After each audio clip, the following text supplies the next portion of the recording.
Let me turn to the topic of energy. And Mr. Secretary, you've already talked about the importance of, energy dominance, energy resilience. I think some of the other witnesses have talked about that. As you're aware, because you and I talked about it during your confirmation process, the President himself, the Commander-in-Chief, has really highlighted the Alaska LNG project.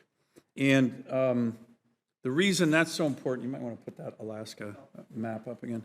The reason that is so important for our country, it has huge potential both for energy security for America, reducing the trade deficit. The estimates of this large-scale LNG project are about $10 billion annual trade deficit reduction if we are sending LNG to our allies in Japan and Korea, Taiwan, Thailand, the Philippines, India.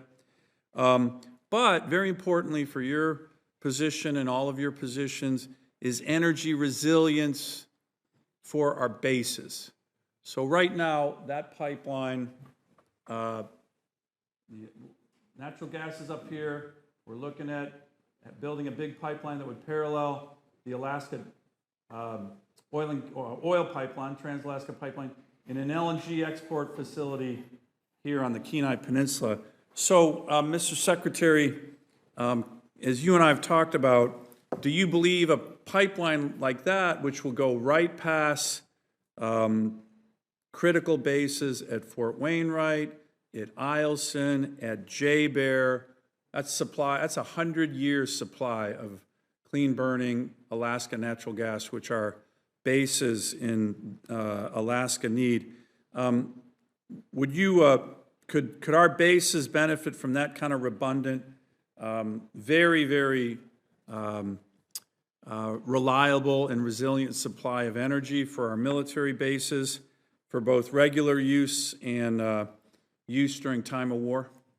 Senator, absolutely, and we've been watching with great interest where this goes. Certainly diversity of energy sources is critically important, as we've discussed, and we would continue to be very interested to see as this moves forward how that could be integrated into our facilities. Great. And then the second component of this is I've already mentioned the President. You may have seen highlighted this project in his State of the Union address. He highlighted this project in a meeting with the Japanese Prime Minister. He highlighted this project in a recent phone call with the previous president of Korea, the interim president there. This also has the potential to really, really help our allies in Asia secure American LNG and get off Russian LNG, Russian gas, Qatari gas, which we're seeing over the last couple weeks is very strategically vulnerable. Do you see it playing an important role in that regard as well? Well, certainly, Senator, I think economic security is national security. So our ability to have that, again, that diversity and the sourcing and knowing where that is certainly very important to it. And again, we would love to see this continue to move forward. Good. Let me just ask one final question. I had a good 2-hour meeting with the Deputy Secretary of Defense just a couple weeks ago, primarily on the Golden Dome, where we're working together with the administration, the Department of Defense.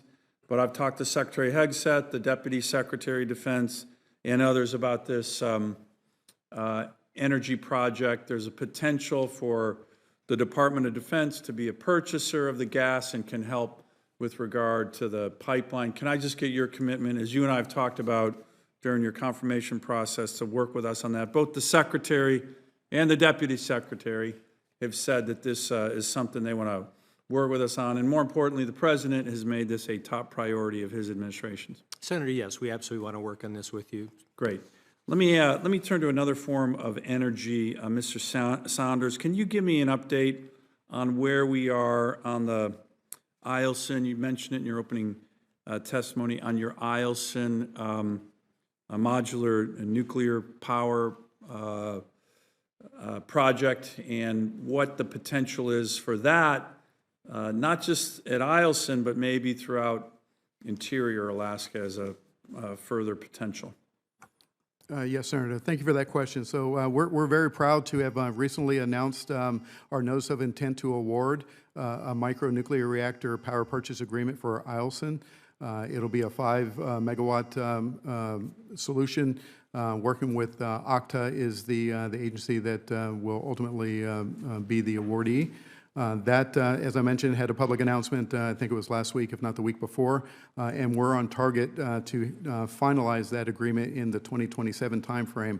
I'd be remiss, though, if I would, if I didn't acknowledge that that would be the first of an effort that the DAF is looking at. The DAF is committed to micro-reactor technology throughout its portfolio, as well as all kinds of energy sources. As the Assistant Secretary mentioned, we want to diversify and reduce our dependence on particularly contested energy sources. And so this is one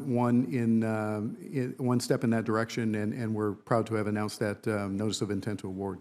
Good, thank you.